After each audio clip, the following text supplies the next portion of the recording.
Doctor Zakir Naik বাংলাদেশে আরো আগেই আসা উচিত ছিল। জাকির নায়েক হলো মোহাম্মদ সাল্লাল্লাহু আলাইহি ওয়াসাল্লামের উম্মতের জন্য একটা সম্পদ। জাকির নায়েকের বিরোধিতা যারা করে তারা না বুঝে করে। আপনি কথা বলতেছেন বাংলাদেশের একটা ছোট্ট মানচিত্রে বসে বসে, আর জাকির নায়েক কথা বলতেছে সারা দুনিয়া। আগামী 28 তারিখে ডক্টর জাকির নায়েক বাংলাদেশে আসতেছেন বলে শোনা যাচ্ছে। কিছু আলেম বিগত সালে কেন জাকির নায়েককে আসতে বাধা দিয়েছিল। প্রথম কথা হলো, ডক্টর জাকির নায়েক বাংলাদেশে আরো আগেই আসা উচিত ছিল। কারণ এই মানের মানুষ যেই দেশে যায় সেই দেশের মুসলমান বা মোমেনের স্পিরিট আরো কি হয়, বাড়ে। জাকির নায়েক হলো মুহাম্মদ সাল্লাল্লাহু আলাইহি ওয়াসাল্লামের উম্মতের জন্য একটা সম্পদ।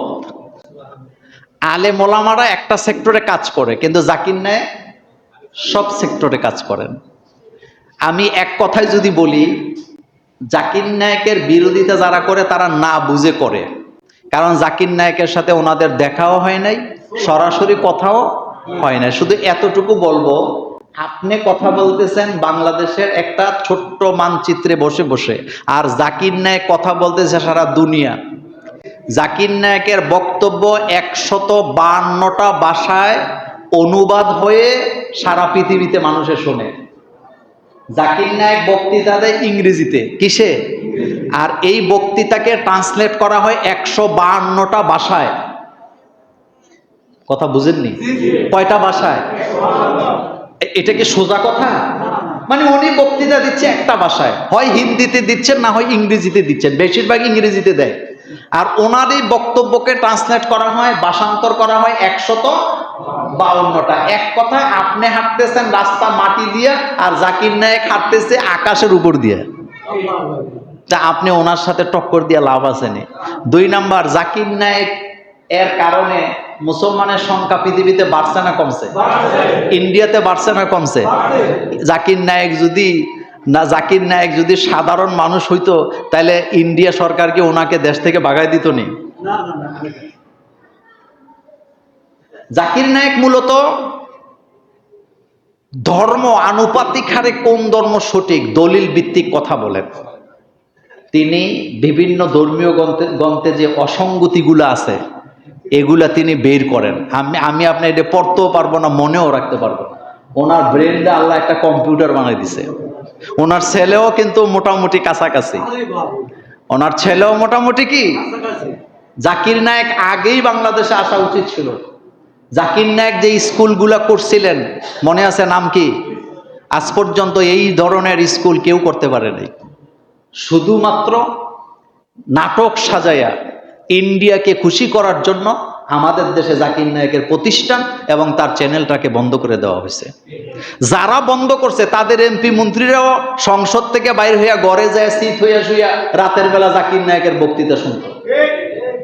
শুধুমাত্র একজনের সিদ্ধান্ত, যিনি ভারতকে খুশি করার জন্য পিস টিভি, পিস চ্যানেলগুলোকে বন্ধ করে দিয়েছিল।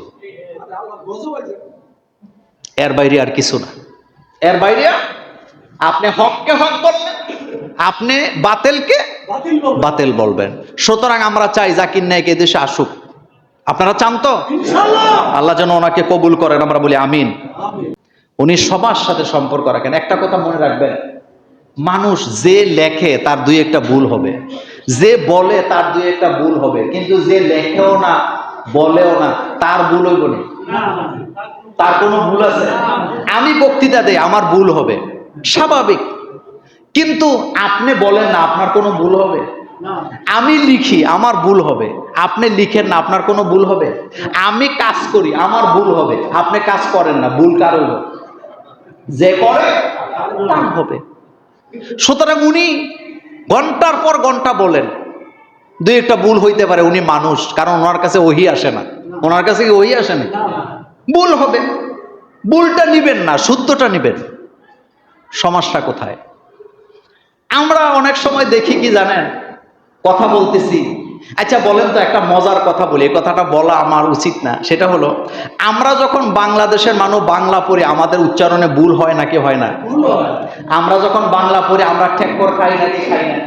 এখন এখানে একজন হুজুর আছে আমাদের মাওলানা মুস্তফা আল হুসাইনি, উনি আবারত পড়তেছে, পড়তে যাইয়া একটা অক্ষর দুইবার ঠেকছে, অথবা উনি খেয়াল করতে পারতেছে না জিনিসটা কি, এখন উনি কি ভুল হয়ে গেছে, পুরো ভুল? ব্যাপারটা কি এমন হলো নাকি?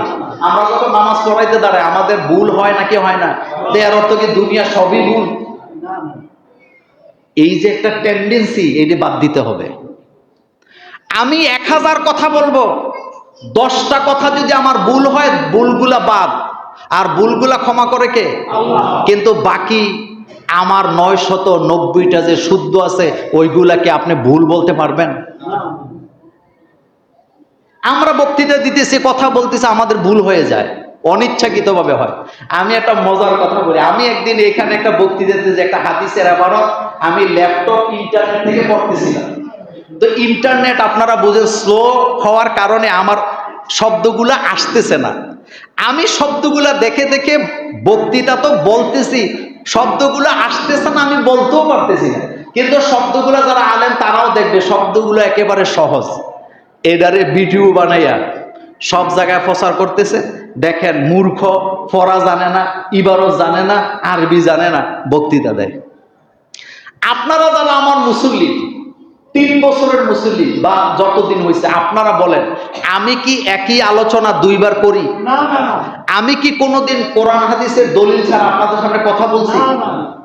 উনি আমার বক্তৃতা শুনছে 1 মিনিট, যেটা আমি ইন্টারনেট থেকে হাদিস বাইর করতেছিলাম, আসতেছে না নেট, আর এমনিও তো এই মসজিদে নেট থাকে না।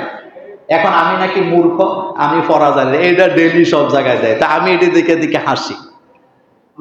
আপনি কি আমার পিছে নামাজ পড়ছেন? আপনি কি কখন আমাকে নিয়ে সমালোচনা করেন? আপনি কি কখনো আমার বক্তৃতা 1 ঘন্টা বসে শুনছেন? শোনেন নাই। কিন্তু আপনি এই প্রত্যেকটা কথা কোনো জবাব আমি দেব না, প্রত্যেকটা কথার জবাব দিবে কে? আল্লাহ।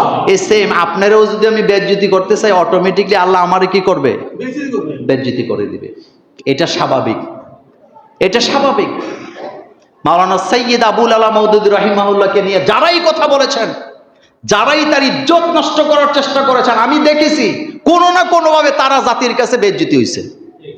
কারণ আপনি তার উপরে জুলুম করতেছেন, আপনি তারে দেখেনও নাই, তার পড়াও আপনি পড়েন নাই, তার লেখাও পড়েন নাই, আপনি শূন্য শূন্য তার বিরুদ্ধে তহমত দিচ্ছেন। আল্লাহ ক্ষমা করেন না, আল্লাহ ছাড় দেয়, কিন্তু ছেড়ে আপনি মনে করেন কোনো কারণে আমাকে লাঞ্ছিত করবেন, আপনি নিশ্চিত থাকেন আপনিও বেজ্জিত হয়ে যাবেন।